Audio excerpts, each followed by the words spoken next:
Mesdames et messieurs, bonjour et bienvenue dans cette nouvelle session d'actualité du jour sur Kivu Morning Post. Voici les principaux titres. Au moins 12 civils ont été tués dans 48 heures depuis la prise de la ville de Virapa par le Wazalendo et les forces armées de la République démocratique du Congo.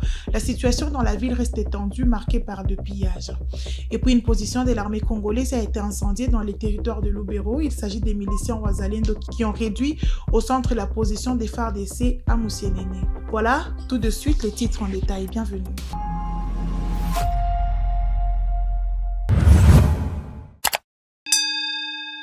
Au moins 12 civils ont été tués pendant 48 heures dans la ville d'Uvira selon les sources de la société civile et la protection civile. La majorité des victimes sont de civils tués par des hommes armés en uniforme depuis dimanche 18 janvier 2026. L'armée congolaise et le Wazalendo ont repris la ville d'Uvira après le retrait de l'AFC-M23. Depuis des rapes, ce pillage en masse s'accentue dans la ville sous les regards inquiets des habitants malgré l'assurance des forces armées de la République démocratique du Congo.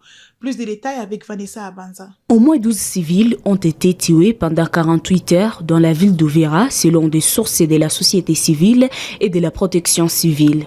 La majorité des victimes sont des civils tués par des hommes armés en uniforme. Depuis dimanche 18 janvier 2026, l'armée congolaise et le Wazalendo ont repris la ville d'Uvira après le retrait de l'AFC-M23. Depuis, des raps, pillages en masse s'accentuent dans la ville sous les regards inquiets des habitants malgré l'assurance de l'armée congolaise. Nous venons d'enregistrer dans 48 heures 18 morts, dont 2 femmes et 7 blessés, dont une femme, sans compter les extorsions des téléphones, les arrestations arbitraires, les détentions illégales et autres bavures lancées contre le paisible citoyen de la ville d'Uvira, a déclaré à Kivu Morning Post un membre de la protection civile à Uvira. Un bilan corroboré par la société civile qui parle de plus de 10 corps sans vie ramassés dans la ville d'Uvira. Selon un membre de la société civile, le porteur d'armes ont pillé plusieurs biens de valeur de paisibles citoyens. Les combattants de l'AFC-M23 qui avaient pris le contrôle de la ville d'Uvira en décembre 2025 ont annoncé rentrer son dernière unité de monitoring et d'observation qui était dans la ville suite aux négociations à Doha et à la demande des USA. L'AFC-M23 avait indiqué abandonner la ville sous la responsabilité de la communauté internationale. Le lendemain, le milicien Wazalendo et FARDC ont investi la ville. Lundi 19 janvier, les FARDC ont annoncé les retours à Uvira et manifesté son intention de redéployer ses troupes aux environs d'Uvira depuis les retours de l'armée congolaise et ses alliés. Les crépitements de balles, raps et pillages en masse sont signalés dans la ville. Plusieurs bâtiments publics ont été pillés par des miliciens Wazalendo et des groupes des habitants. Des maisons et églises appartenant au Banyamulenge ont également été dévastées. Dans un communiqué, l'AFC-M23 a condamné ces actes à l'encontre de la population civile. Depuis, les alertes des habitants continuent à dénoncer les actes barbares dont la majorité sont des hommes armés en uniforme. Au Nord Kivu, dans la soirée du lundi 19 janvier 2026, des affrontements ont opposé le Wazalendo aux éléments de l'AFC-M23 à Bukama dans les groupements des Bachali Mokoto, territoire des Massissi au Nord Kivu. L'incursion nocturne est survenue quelques heures après une attaque signalée à Pilotes. Héritier Baraka pour plus de détails. Selon des sources locales, les Wazalendo ont pénétré à Bukama depuis Nitabiriho, provoquant des échanges de tirs et une panique générale. Plusieurs habitants ont fui vers les centres de Mweso par crainte pour leur sécurité. Cette nuit, c'était très difficile de se déplacer, les coups de balles répétés partout. Les Wazalendo ont d'abord attaqué Pilote avant de venir ici. Mais ils ont été maîtrisés et ce matin, la situation est devenue calme, rapporte un habitat sous couvert d'anonymat. Le bilan des affrontements n'est pas encore connu. Ces dernières semaines, les Wazalendo ont multiplié les attaques simultanées dans les zones proches du centre de Mweso, notamment à Kanyangohe, Pilote et Bukama, souvent accompagnés par des pillages de biens et de bétail. Les habitants de Bukama appellent les autorités à renforcer la présence militaire de l'AFC-M23 pour assurer leur sécurité et celle du marché local. Toujours au Nord Kivu, mesdames et messieurs, l'hôpital de référence de Massissi Centre, situé dans les chefs-lieux du territoire de Massissi en province du Nord Kivu a pris feu dans la nuit du lundi au mardi 20 janvier 2026. Selon l'Organisation de Médecins sans frontières, MSF, au moins 4 patients ont perdu la vie dans ces drames. Une position des forces armées de la République démocratique du Congo, FARDC, a été incendiée dans la nuit de lundi à ce mardi à Missévéré. Selon la société civile locale, il s'agit de miliciens Wazalendo qui ont incendié cette position, une entité située non loin de Moussienene, chef de la chefferie des Bachouaga, territoire de Lubero au Nord Kivu. Pour plus de détails, suivez, nous sommes là avec Isaac Bingeve.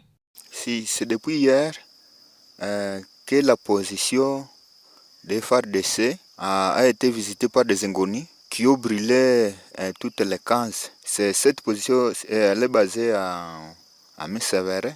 Là, nous sommes à Moussienene, à côté de l'EP Moussienene, non loin de la ligne équatoriale. Cette position a été visitée par des inconnus, comme les FARDC étaient déjà en relèvement au niveau du territoire de Beni. Alors ils ont profité de leur absence de brûler aussi les 15. Ça, c'est le deuxième cas.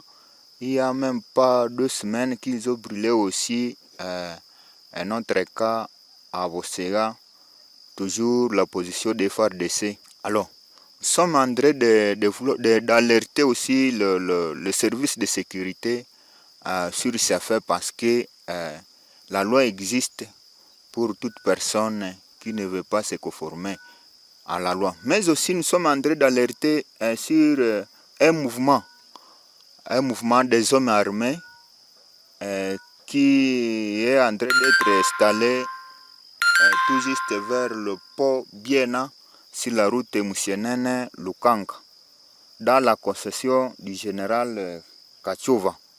Il y a des mouvements des hommes en armes, on ne connaît pas jusque-là leur identité et on ne connaît pas les nombres, mais c'est depuis avant-hier que cette alerte a été donnée. Mais hier, ils ont été aperçus, tout juste quelques éléments ont été aperçus juste à la barrière et ils ont demandé de l'argent, mais dans quelques minutes, ils sont rentrés à leur camp. Alors, nous sommes en train de lancer un appel à toutes les autorités militaires de bien vouloir prendre cette situation en main et trop vite afin de redresser le bar parce que on ne connaît pas leur intention et on ne connaît pas ce qui va arriver encore demain si on ne parvient pas à bien gérer ces mouvements. Mais aussi à la population d'être très vigilante afin de dénicher tout cas suspect.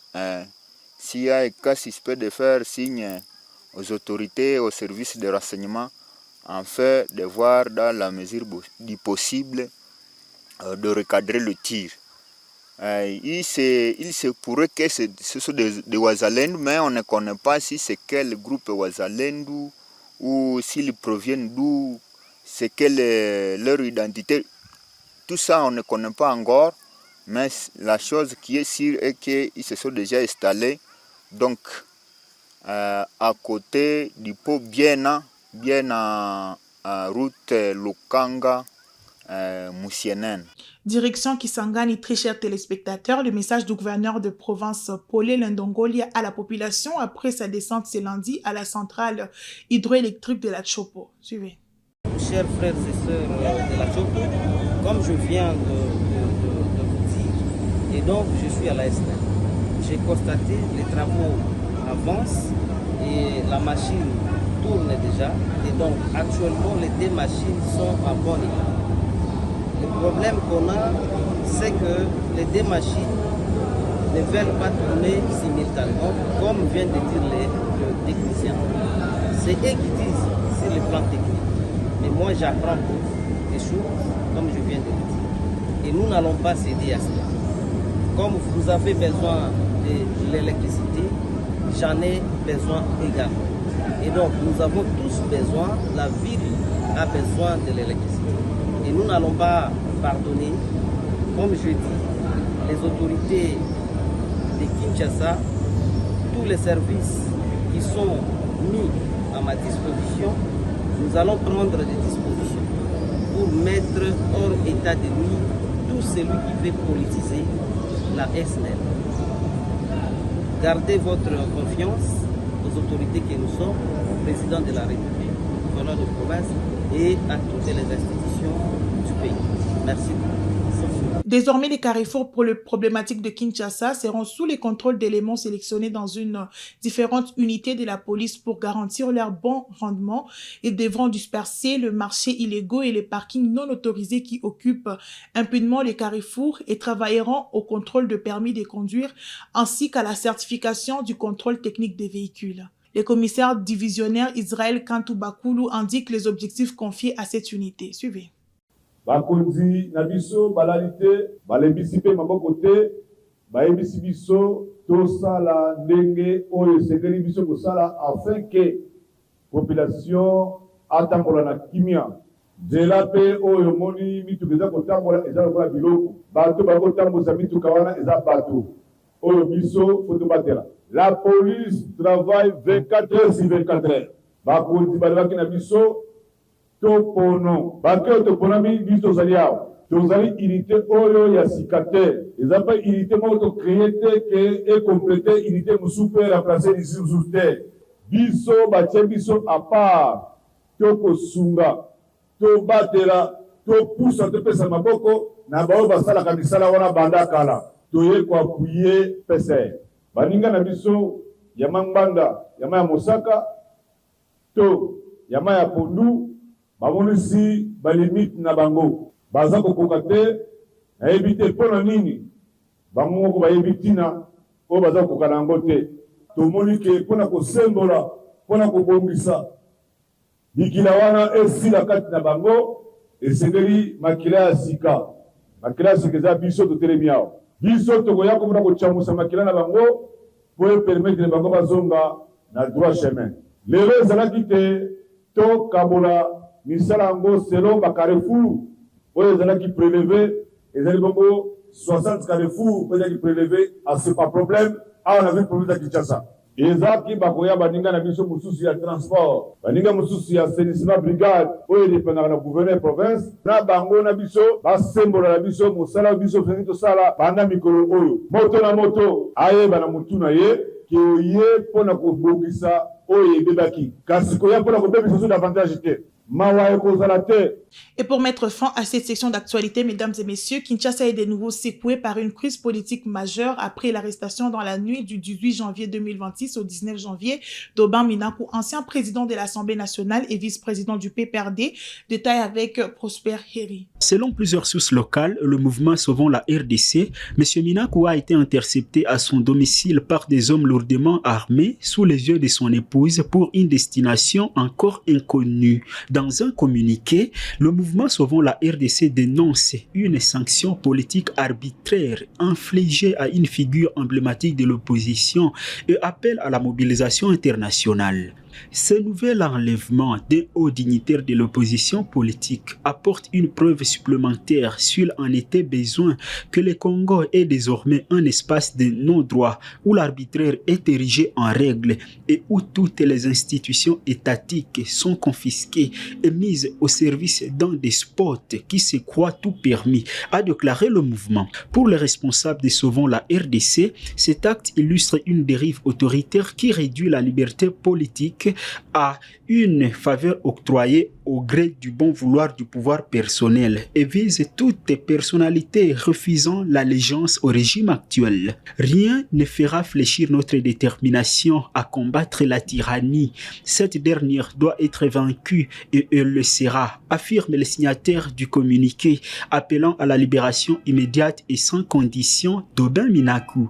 Le mouvement exhorte également les partenaires internationaux et les organisations de défense des droits humains à s'associer à la lutte pour le rétablissement de l'état des droits et de principes démocratiques en RDC. Ce nouvel incident s'inscrit dans un contexte de tensions persistantes à Kinshasa où les arrestations ciblées des figures proches de l'ancien président Joseph Kabila ont déjà marqué les dernières semaines. Voilà, mesdames et messieurs, c'est la fin de cette session d'actualité sur Kivu Morning Post. Merci de nous avoir suivis. Merci d'être toujours fidèles à Kivu Morning Post.